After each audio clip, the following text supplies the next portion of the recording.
portrayed as the American dream. But does this cause undue pressure on women today? More than ever, women are pressured to be the perfect person, to be able to get the kids to school and soccer practice and take care of them, to cook, clean, take care of their husband, and still be able to maintain the perfect body and have an extra job on the side. This undue pressure has led women, among other things, to turn to alcohol and drugs as a means of coping. How do we prevent this epidemic from sweeping the nation and overcoming the women today in our society? Join us as we discuss this topic. So Karen, I am curious, what were your drugs or drug of choice and why did you use them? Well, alcohol was my main drug of choice, and then second was cocaine. And alcohol I loved because I'm more of a shy, reserved type person, and it like brought me out of my shell. I loved that about alcohol. And also cocaine, I loved for many reasons, but one of them was it made me skinny. Like I was probably my skinniest when I was using alcohol and cocaine, and I felt so good. It was really funny because everyone else thought I looked like hell. Nationwide, 21.5 million women smoke, 4.5 million are alcoholics or alcohol abusers, 3.5 million misuse prescription drugs, and 3.1 million report regularly using illicit drugs. Most female drug abusers use more than one drug. My drug of choice was at that time was powder, and it went from powder to crack cocaine, and it was just I don't know really how it just happened. One night I was with a group of people, and they was like, try this, and I was like, okay, and I liked it, and I continued to use it, and then I started seeing, I was working, I had got my job at Brock Candy Company, making good money, and that just escalated the habit more because I had the funds to do it. Women become addicted more quickly and develop substance abuse-related diseases sooner than men.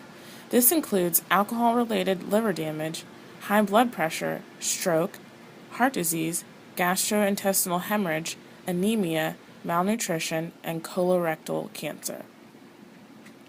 My roommate, she was like Miss Perfect. She was valedictorian. She was like a great artist. Worked full-time job, but she abused Adderall, which was a stimulant. So she had an addiction. It just wasn't as apparent as mine. And this addiction helped her to be very accomplished. So she was skinny because of the Adderall. And she got a lot done. So she was everyone thought she was like Woman of the Year. A recent study of homicide in New York City showed that 59% of white women and 72% of African American women had been using cocaine prior to death. I think with the women, we take bad experiences that we have in our life, instead of just trying to work them out, we turn to something else, either a man or drugs.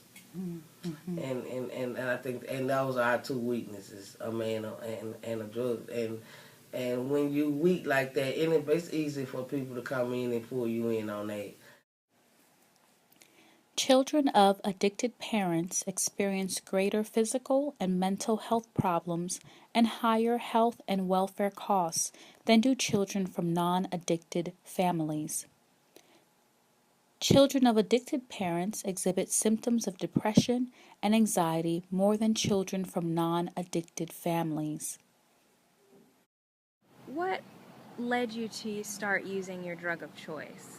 What led me to start using alcohol was partying at first, just going out and partying with my friends, and just like being able to be more outgoing and like not so reserved and all that kind of stuff. That's what led me to use alcohol. And then as time went on and I had traumas with boyfriends and like depression and struggling really majorly in school, I started retreating more to alcohol as like a solace. And I started drinking more to handle with the pain. And then I started using cocaine when I met my ex-boyfriend Tommy.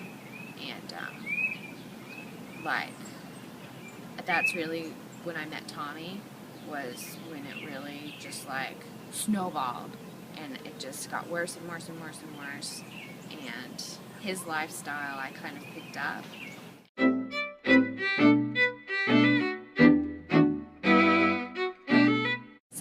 That overall for women and for men, it's especially vital to make sure that the environment is supportive, optimistic, and that instills hope.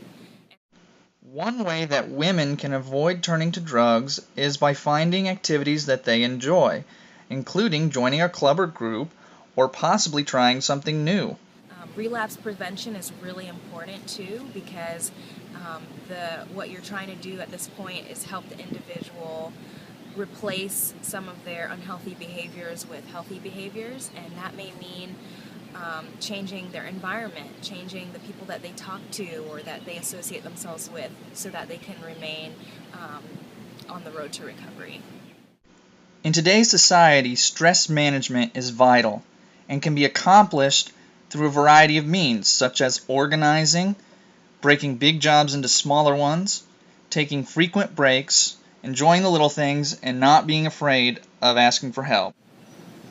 Many researchers have found that gender-sensitive treatment is really helpful, especially when helping women who have abused substances.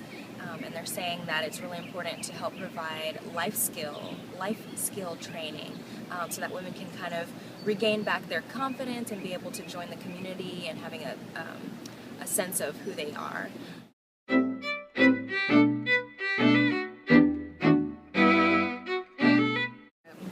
Went out with an old friend, and he ended up leaving me stranded.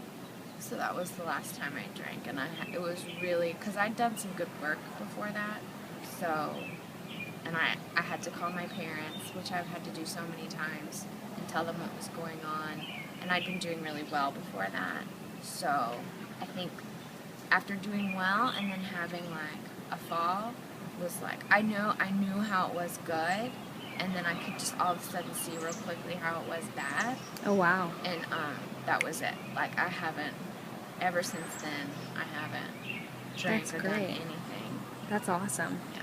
Well, thank you for sharing with us. You're welcome.